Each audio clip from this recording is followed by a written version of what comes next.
Hey guys, George at SoundTraxx here. This week we're going to show you some of the things that I set up in the Tsunami2 that I put in this HO scale Bachmann 440 that I've upgraded to represent the General as she existed in 1862. Now, some of the things we're going to talk about today are sound selection, because I get a lot of questions. How do you set up the sound? So we're going to cover that and more coming right up. So once we get the decoder installed, of course, we have many things that we want to do, including setting up the sound profiles. Now, if you go to our website at SoundTraxx.com, you'll be able to see the Steam Sound Selection reference, which will show all the different sounds that you can select to pick which whistle, which bell, which exhaust chuff plays whenever you're running your locomotive. Now, when we look at this list, the first thing we want to look at is the whistle. Now, of course, with the Tsunami2, there are 90 different whistles to choose from inside the decoder to let you match the whistle that's on your locomotive. Now, in this particular case, I chose whistle number 87, which is the D&RGW 8-inch single-chime whistle. So let's take a listen.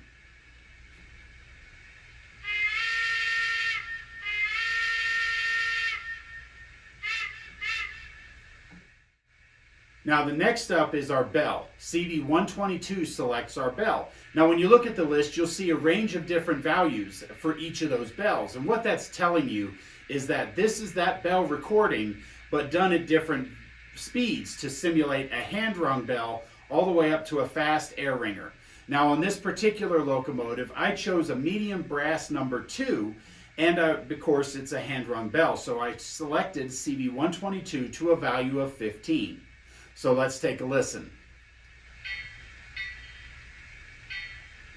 Now on this bell, you can hear that backward swing of the bell as the clapper hits the one side and then hits the other side as that bell swings back and forth.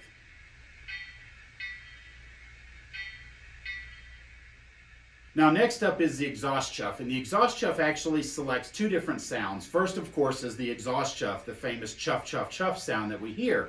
But one of the other sounds you can hear is the blower, and the blower is a pressurized ring of steam pressure that injects steam out the stack to help draw that heat through the flues and out the stack from the firebox. So that way you get the even heating of the water inside the boiler so that you get that steam pressure built up. Now, when we select the exhaust chuff, CV123 is actually going to be set to a value of 1 because I chose light exhaust number 2.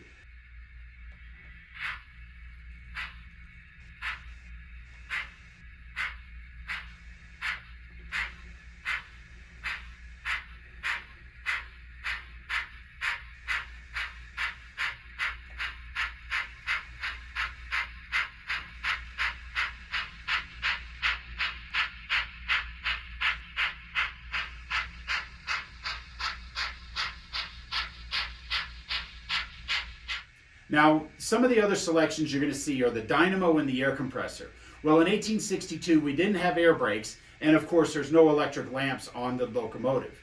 And so therefore, it doesn't really matter what these CVs are set to, because in CV 132 and in 133, we're going to set the respective volumes to 0 so that you can't hear any of those sounds anyway. Now, next up is in CV 112. Now, CV112 controls some of the other sounds, such as the type of fuel that's being used, whether you have a manual or a power reverser on the Johnson bar. You also have other sounds that you can select from an articulated exhaust, the type of injector that's being used, and so forth. Now, on this particular locomotive, there is a manual Johnson bar. It is a wood-burning locomotive. But the injector is, again, another sound that we don't have, because down here on the crossheads, we have a water pump. So we're going to take that CV volume set in CV 147 and set it to 0. So again, it doesn't matter which injector we select. So on this particular locomotive, I selected CV 112 to a value of 1 to represent a manual Johnson bar and a wood-burning locomotive. Now, some of the other things I did to set up the profile on this locomotive were to set the volumes of some of the other sounds that you wouldn't hear, such as cab chatter, the oil can or the pneumatic grease gun, and wrenches and so forth, to turn those volumes to 0 so again you don't hear it. Now, as I mentioned, there are no air brakes on this locomotive, so we can take our automatic train brake and we can set that to 0. We can also take the independent brake release and set that volume to 0 because, again, there's no air brakes to use. Now, you can, if you choose, have the brake squeal active because there is actually a handbrake on the tender.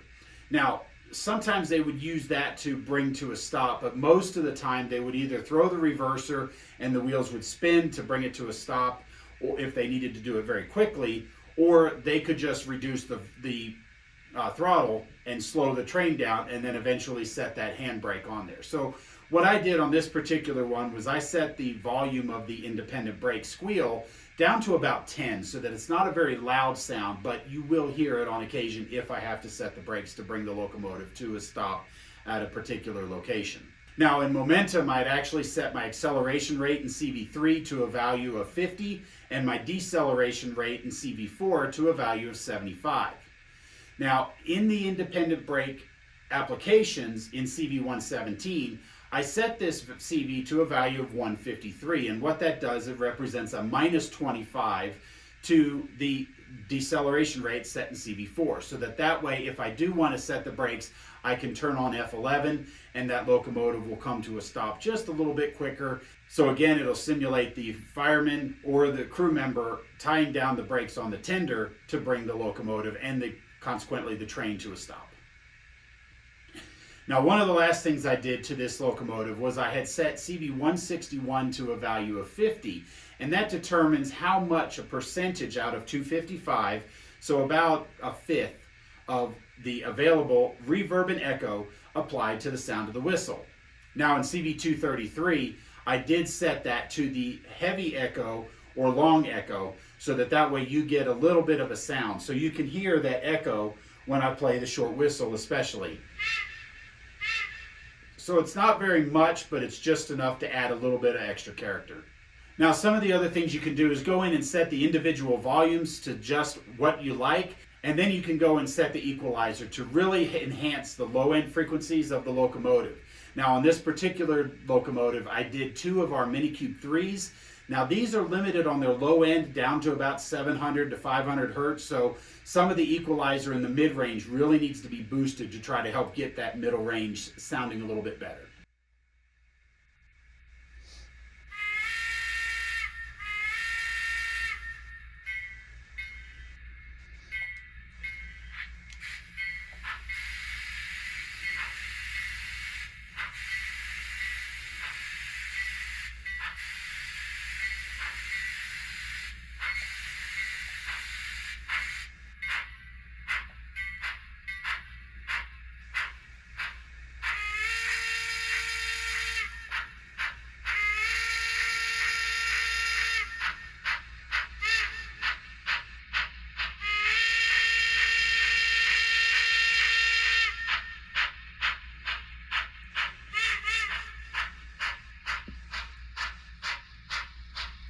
So guys, I hope this has been helpful for you.